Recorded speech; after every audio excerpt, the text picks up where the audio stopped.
ये ओम प्रकाश राजभर को जो भाजपा लिख के देती है वही ओम प्रकाश राजभर बोलते हैं। आज वो जो मुसलमानों में कह रहे हैं कि नौकरी नहीं है, ये हकीकत है, मैं इसको मानता हूँ।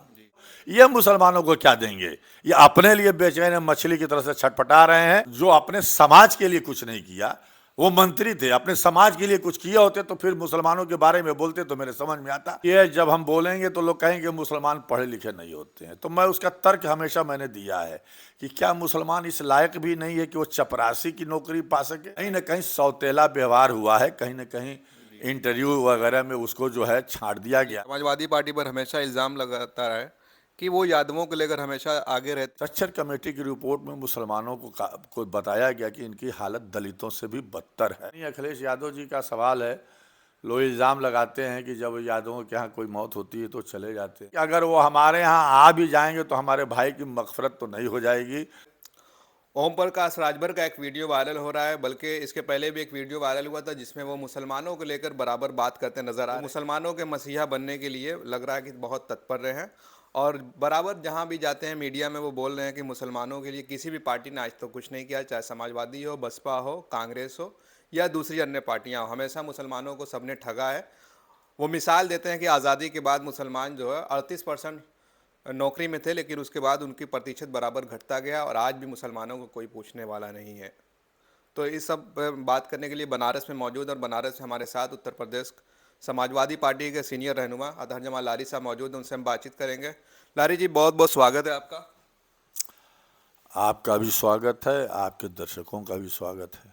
आजकल देख रहे होंगे कि ओम प्रकाश राजभर जो है मुसलमानों को लेकर बड़ा उनके दिल में दर्द नज़र आ रहा है। बराबर जहाँ भी जाते हैं, अभी इंडिया टीवी का एक प्रोग्राम था, उन्होंने संवाद में मुसलमानों लेकर बड़ी बात की और वो बराबर वीडियो वायरल हो रहा है। आप इसको कैसे देखते हैं? देखिए, ओम प्रकाश राजभर के पास कोई मुद्दा है नहीं, तो वो उल्टी सीधी बात करते हैं। मुसलमानों से इतना उनको हमदर्दी है तो उन्होंने मुसलमानों के लिए क्या किया, या उनके पार्टी में कितने मुसलमान हैं, उन्होंने कितने मुसलमानों को टिकट दिया? जब उन्होंने भाजपा से समझौता किया तब, या कौमी एकता दल से समझौता किया तब, या समाजवादी पार्टी से समझौता किया तब, उन्होंने एक भी टिकट मुसलमानों को नहीं दिया और सिर्फ अपने परिवार, अपनी बीवी, अपनी बेटी, अपने दोनों बेटों के लिए जो है वो राजनीति कर रहे हैं। और आज वो जो मुसलमानों में कह रहे हैं कि नौकरी नहीं है, ये हकीकत है कि आज़ादी के बाद भी मुसलमान नौकरियों में 38%, 35% तक था और आज नौकरियों में नहीं है, मैं इसको मानता हूँ। लेकिन इसके लिए कहीं ना कहीं से इसके पहले की कांग्रेस जिम्मेदार है और कांग्रेस की हुकूमत रही है, और उस हुकूमत में जो है मुसलमानों को नज़रअंदाज किया गया। और भाजपा और विश्व हिंदू परिषद तो हमेशा से लोगों पर इल्ज़ाम लगाती रही है कि तुष्टिकरण की रीति पर पार्टियां चलती हैं और हमारा परसेंटेज कम हुआ है और हमारे साथ नाइंसाफ़ी हुई है। मैं ईमानदारी से मैं बोलना चाहता हूँ। और ये जब हम बोलेंगे तो लोग कहेंगे मुसलमान पढ़े लिखे नहीं होते हैं, तो मैं उसका तर्क हमेशा मैंने दिया है कि क्या मुसलमान इस लायक भी नहीं है कि वो चपरासी की नौकरी पा सके, वो पुलिस की सिपाही की नौकरी पा सके, वो हाई स्कूल इंटर बीए तो पढ़ा ही हुआ है। ऊंची अगर एजुकेशन की बात करते हैं कि नहीं है, ऊंचा पढ़ाई भी पढ़ा हुआ है, डॉक्टरी भी है, इंजीनियरिंग की भी पढ़ाई पढ़ा हुआ है, लेकिन कहीं ना कहीं सौतेला व्यवहार हुआ है, कहीं ना कहीं इंटरव्यू वगैरह में उसको जो है छांट दिया गया है। लेकिन मैं रोकूंगा, जिस पार्टी में आप हैं उत्तर प्रदेश में, उसकी कई बार सरकार रही है समाजवादी पार्टी। समाजवादी पार्टी पर हमेशा इल्ज़ाम लगाता रहा है कि वो यादवों को लेकर हमेशा आगे रहती है। जब भी सरकार में आती है यादवों की भर्ती ज़्यादा होती है, मुसलमानों की मसीहा बनती है, लेकिन मुसलमानों का जब मुद्दा आता है उस पर नहीं बोलती। चाहे कानपुर में इरफान सोलंकी का मामला हो, सहारनपुर में नाहिद हसन का मामला हो, आजम खान का मामला हो, ऐसा नहीं है। देखिए, जहाँ तक समाजवादी पार्टी की का सवाल है, तो समाजवादी पार्टी केंद्र में सरकार में तो रही नहीं है। अगर केंद्र में सरकार में रहती तो हम भी पूछते और कहा जा सकता था। प्रदेश की सरकार में रही है, इल्ज़ाम लगाने के लिए तो कुछ भी लगाया जा सकता है। बहरहाल पुलिस में हर थानेदार थानों में जो है मुलायम सिंह जी जब मुख्यमंत्री थे तो ये निर्देशित हुआ था, गाइडलाइन जारी किया गया था कि हर थाने में कम से कम 2-3 सिपाही जो है मुस्लिम रहें और इनकी भी भर्ती की जाए। और अगर 2-4-10 थाने हैं तो 2-1 थानों में जो है एसओ भी जो है मुस्लिम रहें, और इस पे काम हुआ है।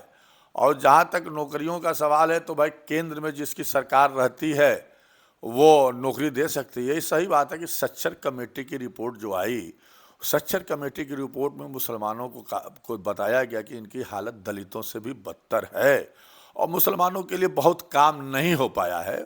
और कांग्रेस की भी हुकूमत रही है, कांग्रेस ने भी सच्चर कमेटी की रिपोर्ट लागू नहीं किया। और ये केंद्र की देन है कि वो सच्चर कमेटी की रिपोर्ट को लागू करे। लेकिन ये पीडीए की बात करने वाले जब अखिलेश यादव है, बनारस में हम रहते हैं, बनारस में मैं देखता हूँ कि कोई यादव के घर अगर कोई श्रद्धांजलि हो जाती है, किसी की मौत हो जाती है, तो शोक संवेदना के लिए उनके घर पहुँचते हैं। अभी गोलू यादव, लक्कड़ यादव के घर गए थे। आपके घर भी पिछले साल कोई गमी पड़ी थी, आपके शायद बड़े भाई थे, तो आप क्या क्या अखिलेश यादव आए कभी? देखिए, हाँ, हमारे भाई तो इंतकाल किए हैं, साल भर के करीब में हो गया, 6 महीना हो गया। हमारी बहन भी इंतकाल कर गई है, वो भी कैंसर से पीड़ित थी और बनारस में ही उसका कैंसर इंस्टीट्यूट में इलाज हो रहा था।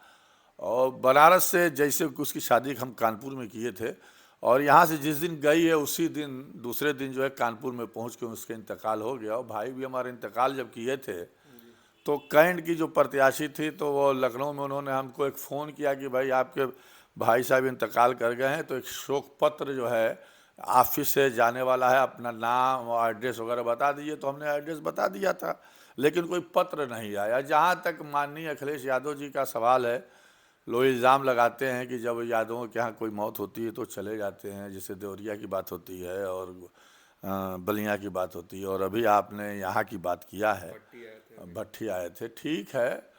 अब ये माननीय अखिलेश यादव जी की मर्जी है कि वो किसके यहाँ जाते हैं, किसके यहाँ नहीं जाते हैं। और हमारे यहाँ नहीं आए, ठीक है, नहीं आए। हमको कोई इसके लिए ना, हमको लेटर भी नहीं आया, कोई हमको इसके लिए शिकवा और शिकायत और गिला भी नहीं है।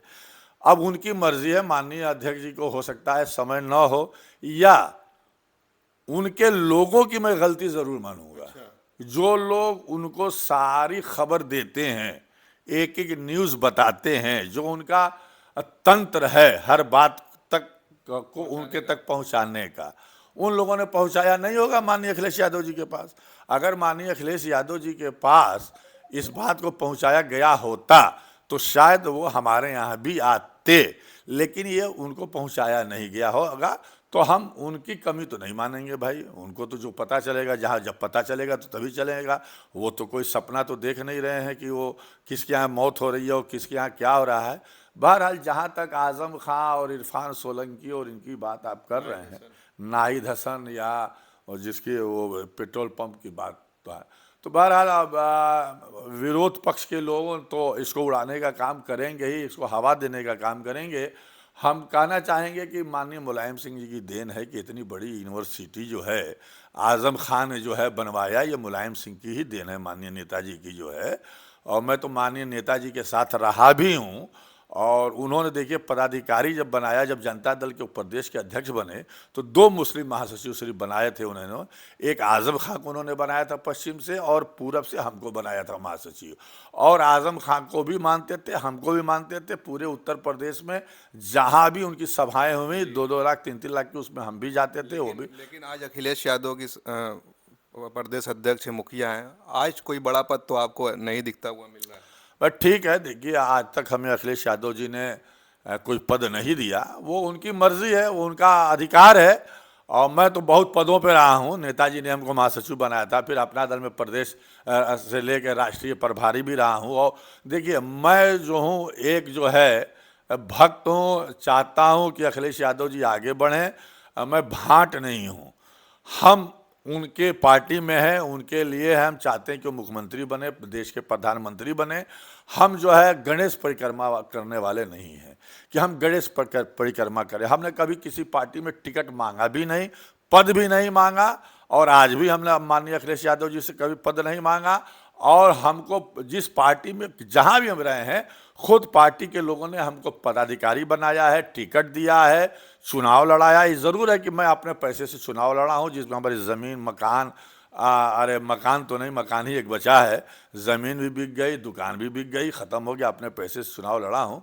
तो हम कभी अखिलेश जी से कुछ मांगने नहीं गए हैं। अब उनके ऊपर है, उनकी मर्जी है कि वो अगर हमको पदाधिकारी बनाते हैं तो ठीक है, टिकट देते हैं तो ठीक है, नहीं तो एक सिपाही की हैसियत से मैं समाजवादी पार्टी की सेवा करूंगा। समाजवादी पार्टी के पीडीए जो इन्होंने बनाया है, हमेशा मैंने मंडल आंदोलन की लड़ाई लड़ी है। मैं ही शख्स था जो बनारस में मंडल के समर्थन में लड़ाई लड़ा था। जातिगत जनगणना की मैं लड़ाई लड़ता हूँ, बोलता रहता हूँ। और जहाँ तक आज़म खां की आप जो बात कर रहे थे, तो मैं बताऊँ कि आज़म खां के ही कहने पर उन्होंने जो है कपिल सिब्बल को जो है उन्होंने राज्यसभा में भेजा। इससे कई लोग नेता नाराज हुए कि बाहर के आदमी को टिकट दिया गया। तो कपिल सिब्बल ही आज आज़म खां का जो है मुकदमा लड़ने का काम कर रहे हैं। तो आज़म खां के कहने पे उन्होंने 2-1 लोगों को एमएलसी भी बनाया है। और बहरहाल वो हमारे राष्ट्रीय अध्यक्ष जी का अधिकार है कि वो किसको क्या बनाते हैं, क्या देते हैं, किसके घर जाते हैं, नहीं जाते हैं। और सही है कि अगर वो हमारे यहाँ आ भी जाएंगे तो हमारे भाई की मग़फ़िरत तो नहीं हो जाएगी, या वो जन्नत में नहीं चले जाएंगे। मग़फ़िरत तो करने वाला तो अल्लाह ताला है। बहरहाल हमें उनकी कोई शिकायत नहीं है। शिकायत उनके लोगों से ज़रूर हो सकती है कि भाई उन लोगों ने ये बात उनके कान तक नहीं पहुंचाई होगी। और जहाँ तक पद की बात है, अगर वो हमें उस लायक समझेंगे तो बनाएंगे, नहीं समझेंगे तो नहीं बनाएंगे। आखिरी सवाल रहेगा मेरा, ओम प्रकाश राजभर को क्या ऐसी ज़रूरत आ गई कि बार बार वो मुसलमानों का नाम ले रहे हैं? क्या भाजपा उनको कहीं ऐसे किसी काम पे लगा रही है? देखिए, ओम प्रकाश राजभर को जो भाजपा लिख के देती है वही ओम प्रकाश राजभर बोलते हैं। ओम प्रकाश राजभर के पास है क्या? वो किस हैसियत से मुसलमानों के बारे में बोलते हैं? क्या है, क्या क्या किया उन्होंने मुसलमानों के लिए? वो तो भाजपा के इशारे पे चलते हैं। उनको मंत्री बनना है, मंत्री बन जाएंगे। लेकिन जो अपने समाज के लिए कुछ नहीं किया, वो मंत्री थे, अपने समाज के लिए कुछ किए होते तो फिर मुसलमानों के बारे में बोलते तो मेरे समझ में आता। कौन उनके पार्टी में कौन से मुसलमान हैं? एक आठों जो है लोगों को रख लिए हैं, वो भी चिल्ला रहे हैं। ये क्या किए हैं? ये तो अब तो लग रहा है कि मंत्री बन जाएंगे, जिस तरह दारा सिंह चौहान को एमएलसी बनाया जा रहा है, तो कहीं ना कहीं ओम प्रकाश राजभर बनेंगे तो हो सकता है मुसलमानों का कल्याण कुछ करें। 1% मुसलमानों का कल्याण नहीं करेंगे। मुसलमानों ने उनके लिए बहुत कुछ किया है, उनको आगे बढ़ाया, चाहे पीस पार्टी से रहे हो, चाहे अफजाल अंसारी की बात रही हो। ये मुसलमानों को क्या देंगे? ये अपने लिए बेचैन मछली की तरह से छटपटा रहे हैं। ठीक है, मंत्री बन जाएंगे, मंत्री बन जाएंगे तो हम इनसे पहले कहेंगे कि आप पहले अपने समाज के लिए कुछ कीजिए, राजभर समाज के लिए कीजिए, दारा सिंह अपने समाज के लिए करें। मुसलमानों के लिए तो अल्लाह है। हम जो है अगर किसी पार्टी से जुड़े हैं तो हम इसके लिए नहीं जुड़े हैं कि हमें कुछ मिल जाए। हमें जो भी देने वाला है अल्लाह है। और हम इसलिए समाजवादी पार्टी के साथ जुड़े हैं कि माननीय अखिलेश यादव जी के रहते संविधान की हिफाजत होगी, लोकतंत्र बचा रहेगा, आपसी भाईचारा कायम रहेगा और देश में खलफशार नहीं पैदा होगा। इसलिए तमाम मुसलमान जो है माननीय अखिलेश यादव जी और माननीय मुलायम सिंह यादव जी के साथ जुड़े हुए थे कि ये लोग संविधान को बचाने वाले लोग हैं। इसलिए हम कुछ पाने के लिए नहीं जुड़े हुए हैं। अरे हमको जो देने वाला है वो देगा, अल्लाह देगा, हम उससे मांगते हैं, देने वाला वही है, हम और किसी से मांगने वाला नहीं है। कोई हमको क्या देने वाला है? बहरहाल दुनिया में जमीन के नीचे, पैर के नीचे जमीन होनी चाहिए। अगर माननीय अखिलेश यादव जी पैर के नीचे जमीन देंगे तो उनका स्वागत है, नहीं तो फिर अल्लाह मालिक है। चलिए, बहुत शुक्रिया है अतहर जमाल लारी साहब जिन्होंने हमसे बातचीत की। हालांकि ओम प्रकाश राजभर हो सकता है कि 22 तारीख के बाद मंत्रिमंडल का विस्तार हो तो मंत्री बन जाए, क्योंकि जिस तरह से दारा सिंह चौहान को एमएलसी बनाया जा रहा है तो कहीं ना कहीं लग रहा है कि दोनों को मंत्री बनाया जाएगा। अब हो सकता है कि मुसलमानों को लेकर वो हर जगह अपना प्रचार प्रसार बराबर कर रहे हैं। आप देख रहे थे खोज खबरिया। बहुत बहुत शुक्रिया।